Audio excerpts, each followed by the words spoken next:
Great Expectations, by Charles Dickens. Chapter 16. With my head full of George Barnwell, I was at first disposed to believe that I must have had some hand in the attack upon my sister, or at all events that as her near relation, popularly known to be under obligations to her, I was a more legitimate object of suspicion than anyone else. But when, in the clearer light of next morning, I began to reconsider the matter, and to hear it discussed around me on all sides, I took another view of the case, which was more reasonable. Joe had been at the Three Jolly Bargemen, smoking his pipe, from 8:15 to 10:15. While he was there, my sister had been seen standing at the kitchen door, and had exchanged good night with a farm labourer going home. The man could not be more particular as to the time at which he saw her. He got into dense confusion when he tried to be, than that it must have been before 9. When Joe went home at 10:05, he found her struck down on the floor, and promptly called in assistance. The fire had not then burned unusually low, nor was the snuff of the candle very long. The candle, however, had been blown out. Nothing had been taken away from any part of the house. Neither, beyond the blowing of the candle, which stood on a table between the door and my sister, and was behind her when she stood facing the fire and was struck, was there any disarrangement of the kitchen, excepting such as she herself had made in falling and bleeding. But there was one remarkable piece of evidence on the spot. She had been struck with something blunt and heavy, on the head and spine. After the blows were dealt, something heavy had been thrown down at her with considerable violence as she lay on her face, and on the ground beside her, when Joe picked her up, was a convict's leg-iron, which had been filed asunder. Now Joe, examining this iron with a smith's eye, declared it to have been filed asunder some time ago. The hue and cry going off to the hulks, and people coming thence to examine the iron, Joe's opinion was corroborated. They did not undertake to say when it had left the prison ships, to which it undoubtedly had once belonged, but they claimed to know for certain that that particular manacle had not been worn by either of the 2 convicts who had escaped last night. Further, one of those 2 was already retaken, and had not freed himself of his iron. Knowing what I knew, I set up an inference of my own here. I believed the iron to be my convict's iron, the iron I had seen and heard him filing at on the marshes, but my mind did not accuse him of having put it to its latest use, for I believed one of 2 other persons to have become possessed of it, and to have turned it to this cruel account, either Orlick, or the strange man who had shown me the file. Now, as to Orlick, he had gone to town exactly as he told us when we picked him up at the turnpike. He had been seen about town all the evening. He had been in divers companies in several public houses, and he had come back with myself and Mr. Wopsle. There was nothing against him, save the quarrel, and my sister had quarrelled with him, and with everybody else about her 10,000 times.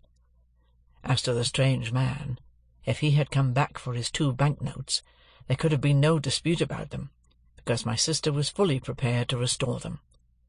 Besides, there had been no altercation. The assailant had come in so silently and suddenly that she had been felled before she could look round. It was horrible to think that I had provided the weapon, however undesignedly, but I could hardly think otherwise. I suffered unspeakable trouble while I considered and reconsidered whether I should at last dissolve that spell of my childhood, and tell Joe all the story. For months afterwards, I every day settled the question finally in the negative, and reopened and re-argued it next morning. The contention came, after all, to this. The secret was such an old one now, had so grown into me, and become a part of myself, that I could not tear it away. In addition to the dread that, having led up to so much mischief, it would be now more likely than ever to alienate Joe from me if he believed it, I had a further restraining dread that he would not believe it, but would assort it with the fabulous dogs and veal cutlets as a monstrous invention.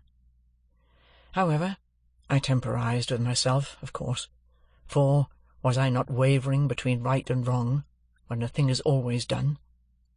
And resolved to make a full disclosure, if I should see any such new occasion as a new chance of helping in the discovery of the assailant. The constables and the Bow Street men from London, for this happened in the days of the extinct red-waistcoated police, were about the house for a week or two, and did pretty much what I have heard and read of, like authorities doing in such cases. They took up several obviously wrong people, and they ran their heads very hard against wrong ideas, and persisted in trying to fit the circumstances to the ideas, instead of trying to extract ideas from the circumstances. Also, they stood about the door of the Jolly Bargeman, with knowing and reserved looks, that filled the whole neighbourhood with admiration, and they had a mysterious manner of taking their drink, that was almost as good as taking the culprit, but not quite, for they never did it. Long after these constitutional powers had dispersed, my sister lay very ill in bed. Her sight was disturbed, so that she saw objects multiplied, and grasped at visionary teacups and wine-glasses instead of the realities. Her hearing was greatly impaired, her memory also, and her speech was unintelligible. When at last she came round so far as to be helped downstairs, it was still necessary to keep my slate always by her, that she might indicate in writing what she could not indicate in speech. As she was, very bad handwriting apart, a more than indifferent speller, and as Joe was a more than indifferent reader, extraordinary complications arose between them, which I was always called in to solve. The administration of mutton instead of medicine, the substitution of tea for Joe, and the baker for bacon, were among the mildest of my own mistakes. However, her temper was greatly improved, and she was patient. A tremulous uncertainty of the action of all her limbs soon became a part of her regular state, and afterwards, at intervals of 2 or 3 months, she would often put her hands to her head, and would then remain for about a week at a time in some gloomy aberration of mind. We were at a loss to find a suitable attendant for her, until a circumstance happened conveniently to relieve us. Mr. Wopsle's great-aunt conquered a confirmed habit of living into which she had fallen, and Biddy became a part of our establishment.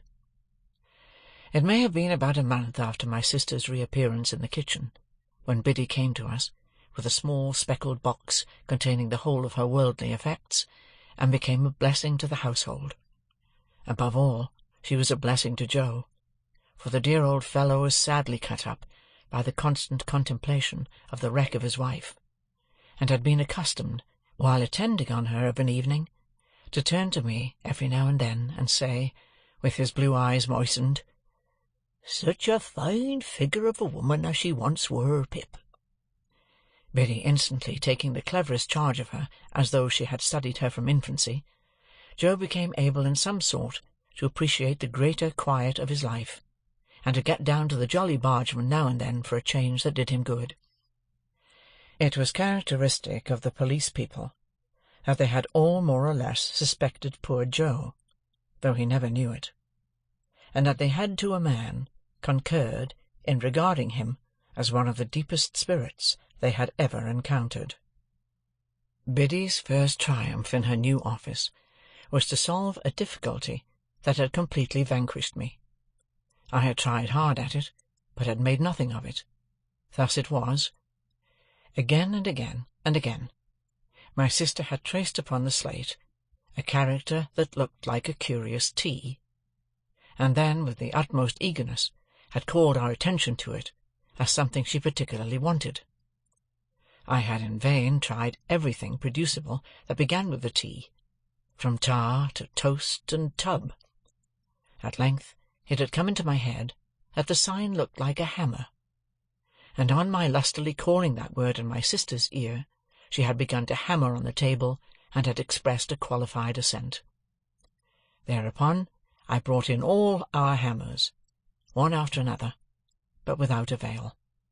Then I bethought me of a crutch, the shape being much the same, and I borrowed one in the village, and displayed it to my sister with considerable confidence. but she shook her head to that extent when she was shown it, that we were terrified lest in her weak and shattered state she should dislocate her neck. When my sister found that Biddy was very quick to understand her, this mysterious sign reappeared on the slate. Biddy looked thoughtfully at it, heard my explanation, looked thoughtfully at my sister, looked thoughtfully at Joe, who was always represented on the slate by his initial letter, and ran into the forge, followed by Joe and me. "Why, of course," cried Biddy, with an exultant face. "Don't you see? It's him." Orlick, without a doubt. She had lost his name, and could only signify him by his hammer. We told him why we wanted him to come into the kitchen, and he slowly laid down his hammer, wiped his brow with his arm, took another wipe at it with his apron, and came slouching out, with a curious loose, vagabond bend in the knees that strongly distinguished him. I confess that I expected to see my sister denounce him, and that I was disappointed by the different result. She manifested the greatest anxiety to be on good terms with him, was evidently much pleased by his being at length produced, and motioned that she would have him given something to drink. She watched his countenance, as if she were particularly wishful to be assured that he took kindly to his reception. She showed every possible desire to conciliate him, and there was an air of humble propitiation in all she did, such as I have seen pervade the bearing of a child towards a hard master. After that day, a day rarely passed without her drawing the hammer on her slate, and without Orlick's slouching in and standing doggedly before her, as if he knew no more than I did what to make of it. Chapter 16